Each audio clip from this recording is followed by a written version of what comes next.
আসসালামু আলাইকুম, নাসরিন কিচেনে সবাইকে স্বাগত। হাতে মাখা সিদ্ধ চালের খিচুড়ি রান্না করব খুব অল্প সময়ে। দিয়ে দিয়েছি পেঁয়াজ কুচি, আদা বাটা, রসুন বাটা এবং কিছু কাঁচামরিচ। এরপরে দিয়ে দিব গরম মশলা।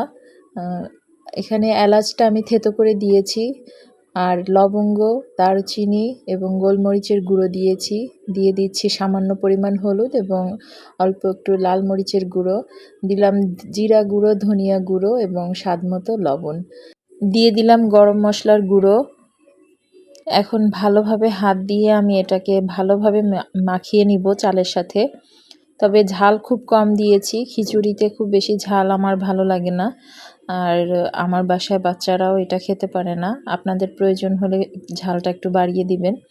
আর হলুদের পরিমাণ সবসময় খিচুড়িতে কিন্তু কমই ভালো লাগে। হলুদ বেশি হলে খিচুড়ি কিন্তু কালার এবং স্বাদও নষ্ট হয়ে যায়। তো আমি এখন এখানে সরিষার তেল দিয়েছি, আপনারা সাদা তেল দিয়েও তৈরি করতে পারবেন। সরিষার তেল দিয়ে আমি আবারও একটু ভালোভাবে মেখে নিচ্ছি। খিচুড়িটা এভাবে হাতে মাখিয়ে বসিয়ে দিতে হয়।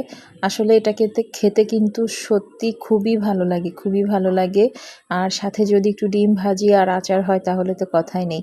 দিয়ে দিচ্ছি এলাচ লেবু, অর্থাৎ যেটা সুঘ্রাণ লেবুতে আছে, সেই সুঘ্রাণ লেবুর যে খোসা আমি সেটা গ্রেট করে নিয়েছি, সেটা দিয়েছি এবং দিয়ে দিয়েছি 3টা রসুনের কোয়া, 3টা রসুন, আস্ত রসুন এবং গরম পানি দিয়েছি। প্রয়োজন অনুযায়ী গরম পানি যতটুকু দরকার আমি সেইভাবে দিয়েছি। এরপরে আমি ঢাকনাটা লাগিয়ে চুলা অন করে দিয়েছি।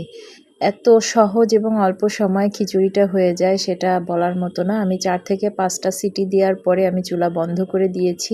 এই যে খিচুড়িটার সর্বশেষ লুকটা দেখেন, এটা একটু নরম হয় কিন্তু এটার ফ্লেভার এবং টেস্ট অসাধারণ। সকালবেলা খিচুড়িটা খুব অল্প সময় কিন্তু রান্না হয়ে যায়, সময় খুব কম লাগে। তো আশা করি ভিডিওটি সবার ভালো লেগেছে। আর ভালো লাগলে অবশ্যই সাবস্ক্রাইব করবেন এবং আমাকে সাপোর্ট করবেন। সবাই সুস্থ থাকবেন, ভালো থাকবেন। আল্লাহ হাফেজ।